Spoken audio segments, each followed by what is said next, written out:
शिक्षा और दुनिया एडू अफेयर्स के साथ।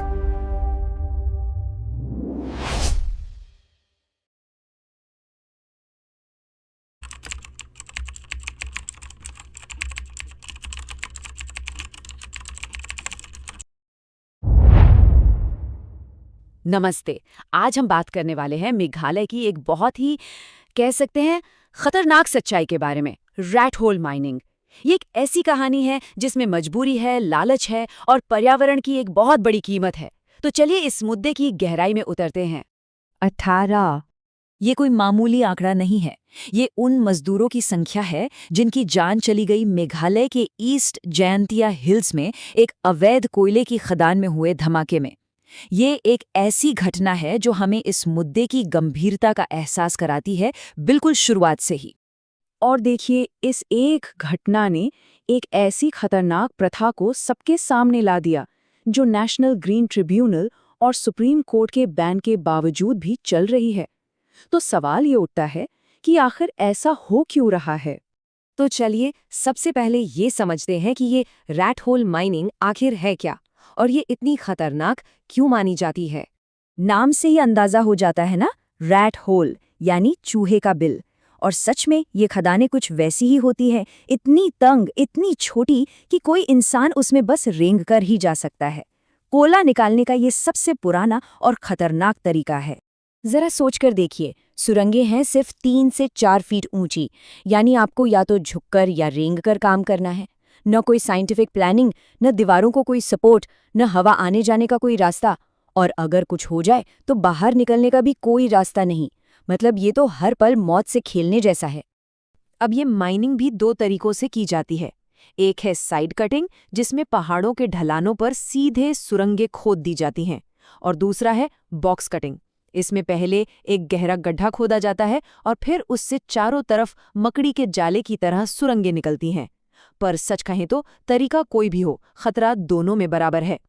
तो अब सबसे बड़ा सवाल, अगर ये इतना खतरनाक है, गैर कानूनी है, तो फिर ये रुक क्यों नहीं रहा? भाई चल क्यों रहा है ये सब? इसका जवाब ना थोड़ा पेचीदा है। कई सामाजिक और आर्थिक वजहें हैं इसके पीछे। देखिए, एक बड़ी वजह तो मेघालय की जमीन की बनावट ही है। वहाँ ना कोयले की परतें बहुत पतली हैं, तो जो बड़ी बड़ी मशीनें लगाकर ओपन कास्ट माइनिंग होती है वो यहाँ बहुत महंगी और अव्यवहारिक हो जाती है।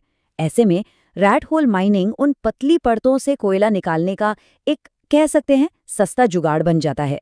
लेकिन बात सिर्फ जमीन की नहीं है, इसके पीछे गरीबी है, मजबूरी है और विकल्पों की कमी है।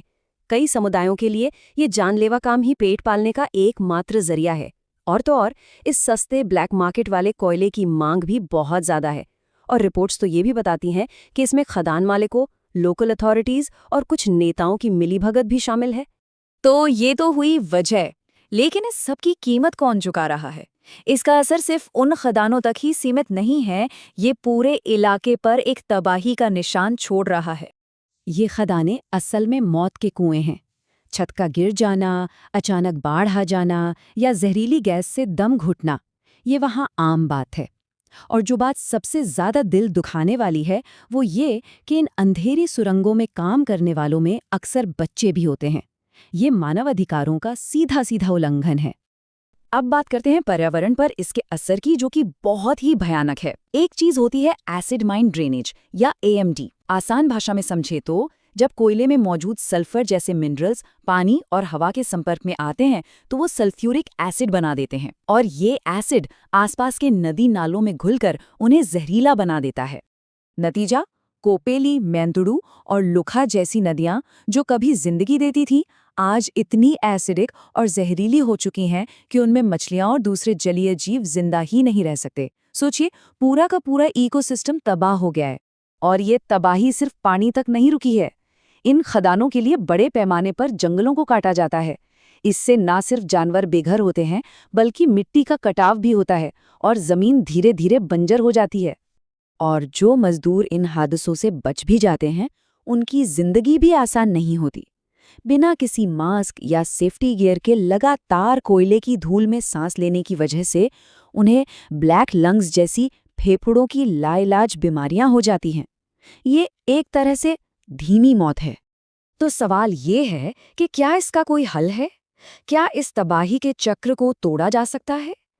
चलिए अब कुछ संभावित समाधानों पर एक नजर डालते हैं। देखिए, एक्सपर्ट्स का मानना है कि इसके लिए एक डबल अप्रोच की जरूरत है।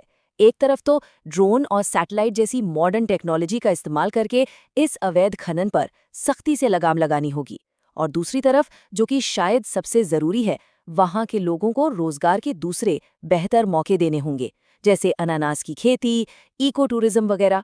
एक आइडिया ग्रीन कॉप्स बनाने का भी है, जिसमें इन्हीं पुराने खनिकों को पर्यावरण को ठीक करने के काम में लगाया जाए और उन्हें पैसे दिए जाए। तो आखिर में हम एक बहुत ही गहरे सवाल पर आकर रुक जाते हैं।